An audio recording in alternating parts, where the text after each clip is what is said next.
Hello everyone, I call myself Zondagskind and I like to play Civilization 6. In the last tier list I asked you for ideas. What do you want me to make a tier list of? And one of you came with a great idea and said it would be great if I can make one for the luxury resources, especially with monopolies and corporations mode in mind. And I hadn't thought of that, especially that last part, so let's try and do that. I want to shout out Van Bradley. He made a very good video on luxuries about 9 months back. Just in general, which ones are good, which ones are bad, which ones you want to settle, which ones you want to improve. And I also even referred to it a couple times. So if you haven't seen it, then after watching this one, go to his video because you'll see a lot more of the tiles in practice. You'll actually see the yields on the map. If you have watched his, then what I add to this conversation is actually a tier list and the information on monopolies and corporations mode. And of course, if you like this video, then like it, comment on it, share it, and subscribe and ding the bell to be part of this YouTube channel. I'm trying to get to 982 subs here on YouTube. Why 982 exactly? Well, only one way for you to find out, and that is getting there. This video is split up in 3 parts. First, I want to go through some of the basics, which might be a bit repetitious for experienced players, but to talk about what luxuries actually do and why ranking them makes some sense. Then talk about some general aspects and what can make a luxury good or bad. And then third, actually go through the specific luxuries and talk about some of the very nitty-gritty specifics. So let's go all the way to the basics. Civ 6 has 3 types of resources. First, bonus resources like deer and wheat. You can recognize them by the yellow icon. They change the yield of a tile a little bit, they might change what improvement goes on the tile, and you can harvest them for either food, gold, or production with a builder.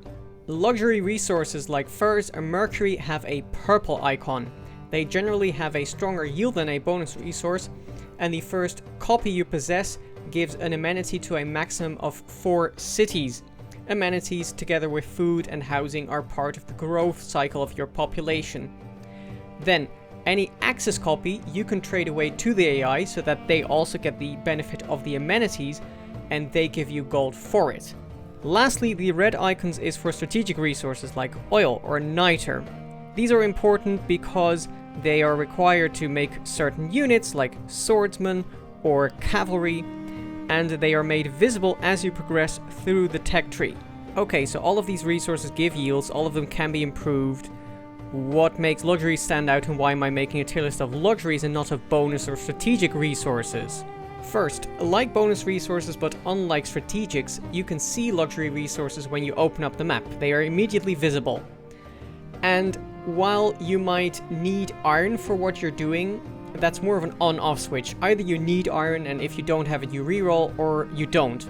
But with luxuries there's more of a gradual scale of, okay, this spawn feels really good because of the luxuries, or it doesn't feel great because of the luxuries I have, but maybe still playable.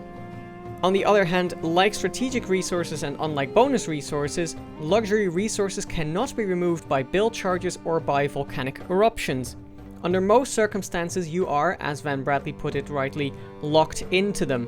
So if you don't like where the stone is, you're fine, just harvest it. If you don't like where the gypsum is, that's a bigger problem. There are 2 more reasons I think that the quality of a luxury resource matters. One is that it's a very high priority tile to improve, because you want the amenities and you might want to trade an excess copy away early. So it's very rare that I don't use my first or second builder to improve at least 1 luxury resource. And so you want to be working that tile, because otherwise at least the build charge is kind of wasted. So if you have a bad luxury, that sucks.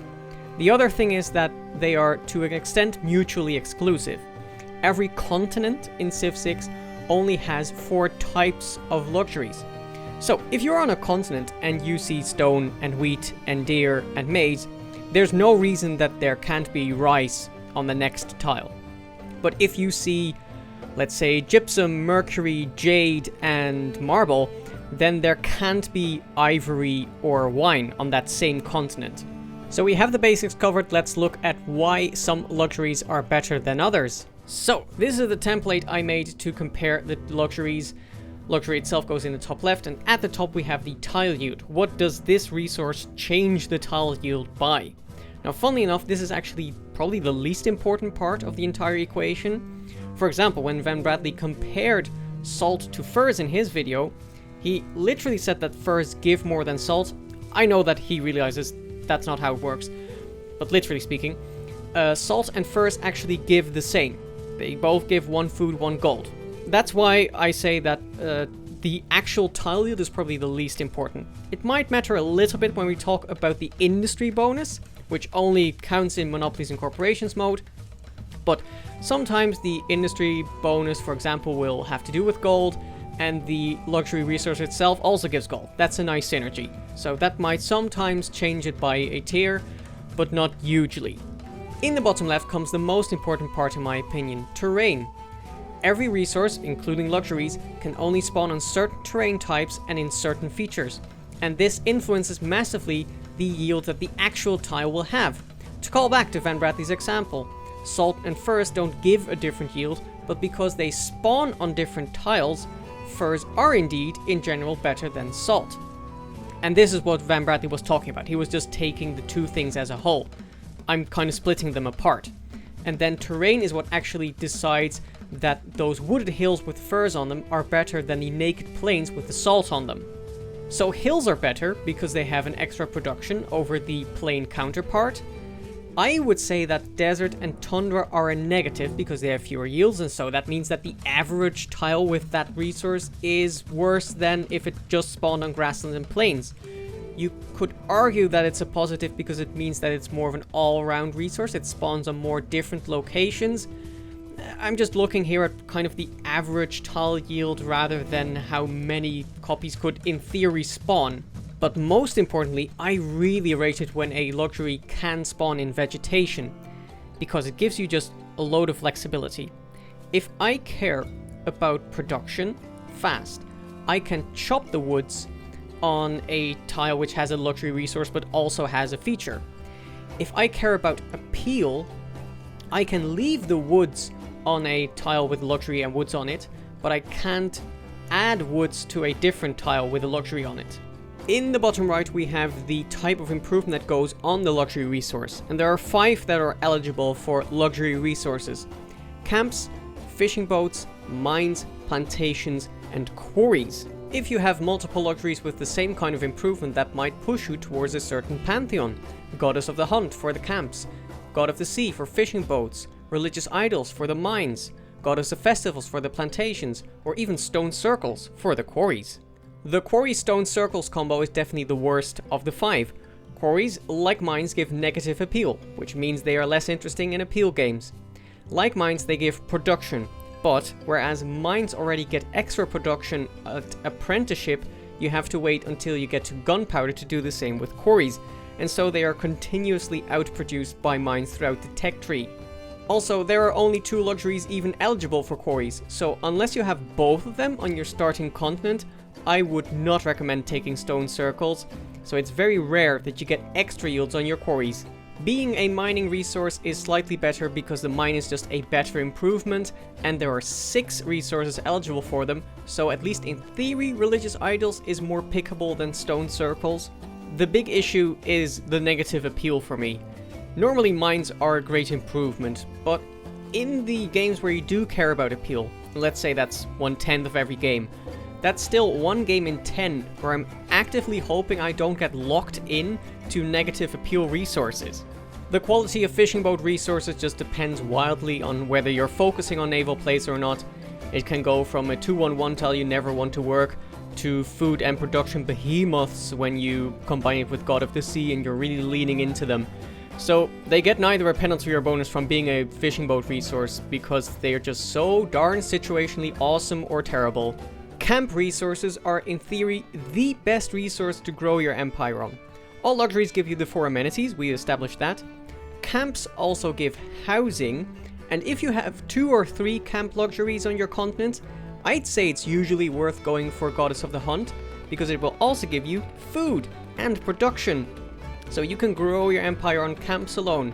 Also, you need a camp resource, which can be a luxury or deer, to build Temple of Artemis next to, which is a huge influx of food, amenities, and housing.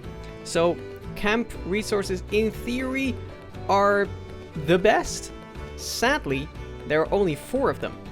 So they're a little more situational than plantations because they can go on 13 different luxury resources. Also, plantations give housing like camps, and they start giving food from the improvement starting at feudalism, which is decently early. And because there are so many, it is not that rare to find a continent with 4 different plantation resources, and that makes Goddess of Festivals such a reliable pantheon. It's probably the pantheon I've picked the most often. And it becomes kind of a feedback loop where a luxury is good because the pantheon is good and pantheon is good because the luxury is good. But yeah, it is what it is. And all of that, the yield, the industry bonus, the terrain, and the improvement go into the rating of a luxury. So, I've taken 11 minutes to get started with an actual tier list, but now I don't have to repeat myself 12 times why a luxury being in vegetation is good. So, let's get into it.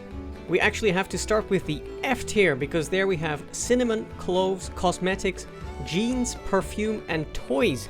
And these are special luxuries in that you get them not on the map, but through either suzeraning Zanzibar, the city-state, or by recruiting a great merchant, which gives one of those 4 latter ones.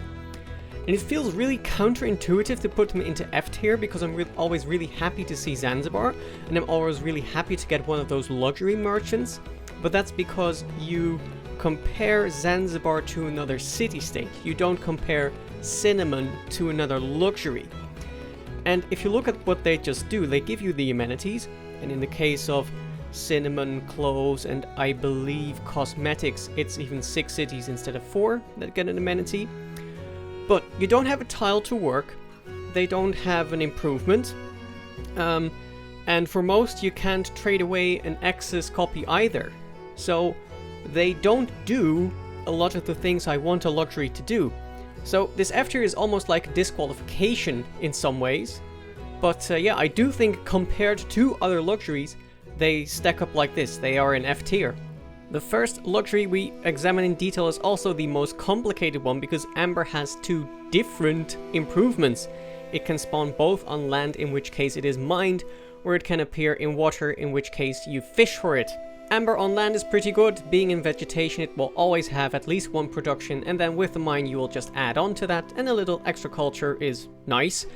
The fishing boat is only really good when you focus on your naval play, because otherwise it's just a 2 food, 1 gold, 1 culture tile. I don't want to work that. And one issue is that if you want to go for a monopoly, if you have both the land and the sea-based version, it's practically impossible to get a monopoly on that. So that could hinder you in that respect. And also it gets a little knock because the industry bonus is 25% faith, even though the tile yield is culture. So you're not helping me here, Ember. But because it varies so wildly, it kind of falls into that God of the Sea category, which is fitting, of just being so situational that I will put it into C tier. Citrus is a plantation resource that gives extra food onto flat tiles. So you're really going to lean into the food being useful, which is only ever as useful as the next tile you're going to work. The industry bonus just doesn't gel. The production for military units doesn't really make sense to me. And yeah, it's a relatively weak plantation resource. I'm going to go with C tier. What definitely isn't a weak plantation resource is cocoa, 3 gold into the jungle, which always has extra food. Probably would be A tier in normal play, but the industry bonus is just in general, I think, my favorite, the extra housing and population growth. So this is going to be the first luxury in S tier. Coffee's 1 culture gels really nicely with the 20% culture the industry will give its city, but what knocks it down by at least a tier is that it can spawn on flat grasslands, which is a 2 food, 1 culture tile and will never get production. This is a B tier for me. I do like spawning next to cotton because it means I can settle on a 3 gold tile, but the yield is probably even a little worse than citrus. Being on floodplains means that the plantation can flood, which is a double-edged sword, and again the industry doesn't make sense to me. I think this goes into D tier. Diamonds are clearly the best mining luxury, because the gold gels nicely with the industry bonus, and it just generally spawns on good tiles, but then sadly they had to throw in desert and tundra as well. That definitely knocks it down out of A tier. I'm going to go with B tier. Dyes only spawn in vegetation. Faith is an incredible yield, especially early on. You can settle on or next to dyes to go for your early pantheon. It's a plantation resource. The industry yield is also faith. So, objectively, how can you do better? This is S tier. Tiles with furs can be pretty spectacular because furs spawn in woods, but they also spawn on flat tundra, which, unless you have Goddess of the Hunt and or Mercantilism already, isn't a great tile to work. So it can be really good, but it can be somewhat underwhelming as well. So I go with B tier. Gypsum does its darndest to be as good as a quarry resource can, with it giving extra production as well as an industry resource of production towards buildings. It at least always gives a bonus when you settle on top of it. But it's a quarry resource, it also spawns on flat tiles, it spawns in desert and tundra. That knocks it down into D tier. Honey is probably the worst camp resource. At least there's a synergy between the two food and the industry bonus of housing and population growth. But yeah, it spawning on flat tiles means I would usually rather settle honey than actually work it. And it's going to go into C tier for that. Incense is probably the worst luxury. Like, sure, there's a synergy with the industry, but desert incense is just a tile that is almost irredeemably bad. So it goes just above the disqualification tier, right at the bottom of E tier. Ivory tiles, on the other hand, can be among the best you'll see on the map. There's also a sensible synergy with the military unit production, although I'd still not rate that very highly in a non-domination game. Sadly, it does go on desert as well, so I can't give Ivory an S tier, but I'd still say it's a very solid A tier nonetheless. Jade already gets a malice for being a mining resource, and then definitely also for spawning only on flat tiles, including tundra. And then, as if to tempt me, the industry bonus is gold when the yield is culture. Well, you will not escape my wrath, Jade. It's E tier. Marble just has the edge over Gypsum because it doesn't spawn in desert and tundra. I also, just a little detail, prefer the flat grasslands over the flat plains because the improvement gives production, but at least it feeds itself. Still not the greatest, but at least it climbs into C tier. Mercury is at least better than Jade because it doesn't spawn in tundra, and there's a science synergy, but oh boy, spawning on plains, just seeing those one food, one production, one science tiles, I need a palate cleanser. So, with monopolies and corporations, it's not E but D tier, but please give me something better. Olives, despite being on grasslands, is generally quite workable because of the production gold from the luxury itself and the 2 gold from the plantation. I'd say a 2-1-3 is about as good as 2 food, 2 production. It has a little bit of the synergy with civilian unit production, and I'd like to have that industry in a core city, so I'm going to say that is B tier. We are back in the trash can with pearls. I'm just not going to work a 2 food, 1 gold, 1 faith tile, so it barely even helps that the industry at least synergizes with that faith. Unless you get God of the Sea, this is just unusable and it goes into E tier. I almost feel bad for Salt because it does the honorable thing and tries to make desert tiles and tundra tiles both productive and self-sustaining, and it even has the best industry to boot. But yeah, it just gets dragged down by those desert and tundra tiles, so I'm sorry, Salt, it's D tier. Silk is very, very close to S tier, with culture yields synergizing with a culture industry, and it growing in woods as a plantation resource. I'd say the only thing that keeps it out of it is it not growing in rainforest, so going to go with A tier and cry about it. Silver is just bad. It only spawns in desert and tundra, and so unless you get a city with Petra and or a city with St. Basil's, you just don't want to work these tiles. The gold synergizes with the gold, but that can save silver from E tier. Spices tiles are the spiciest to spawn next to, always self-sustaining, always with at least some production, and those are just the best tiles, and so this is the best luxury. But Zondagskind, the food doesn't synergize with the culture. Well, who needs synergies when you can just win faster? It's S tier. You definitely won't run out of food when spawning next to sugar, as it already spawns on food-heavy tiles, and then also adds food to it, and then also you have the plantation, which at some point adds food. And then it also gives you extra housing and population growth, so if you want to play tall, this is the best luxury, but I think on balance it's more like a B tier. Tea is an okay resource without monopolies and corporations. Like, science is nice because you can't get it from a lot of different places, but in monopolies and corporations there is the synergy with the science industry, which in science games you definitely want to have. So I'd say this goes into C tier, at least in monopolies and corporations. Tobacco can be as good as dies if it only spawns in wood and rainforests, but those flat tiles without vegetation are 2 food, 1 faith tiles. It also doesn't have an industry I'm super excited about, so definitely with a lot of potential, but it has some caveats, and so it goes into a low A tier. You could argue that Truffles shouldn't be an S tier because on Marsh you don't necessarily want to work the tiles, but I rate that you can make it workable with both Goddess of the Hunt and Lady of the Reeds and Marshes, depending on what you have in front of you. Also, the gold yield synergizes with the gold industry. I think this is good enough for S tier. Turtles are a resource I reroll for in naval science games, because the star of the show there is the reef. Not only do the turtles give science, but the reefs give adjacency to campuses. So having turtles is amazing, even in non-naval games, let alone when you do get God of the Sea. This has to be S tier. Whales do their best to also make coast tiles workable, but 1 production, 1 gold is not enough to fix them. Not even with the fishing boat, and then the industry I really don't like again. So, with a better industry, it would definitely go into C tier, but it just stays at the, I'd say, the top of D tier. Last but not least, wine. In woods, it's a really nice tile to work. When it isn't in woods, when it's on naked grasslands and plains, it's not that great.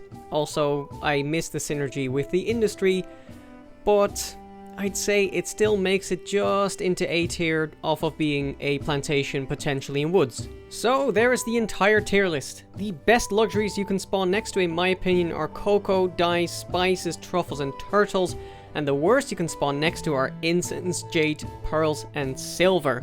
Of course, this tier list changes wildly depending on which civ you're playing. Are you playing as the Meier, then you just want a continent with 4 plantations. If you are playing as Canada, generally you're going to like camps better. Are you playing as Gaul, then you don't even mind that it's Mercury and Jade you're next to, you just want to get mines everywhere. But this is what I'd say in general is the tier list. Do you agree with this, or do you think that, for example, I'm crazy for having pearls so low down the list?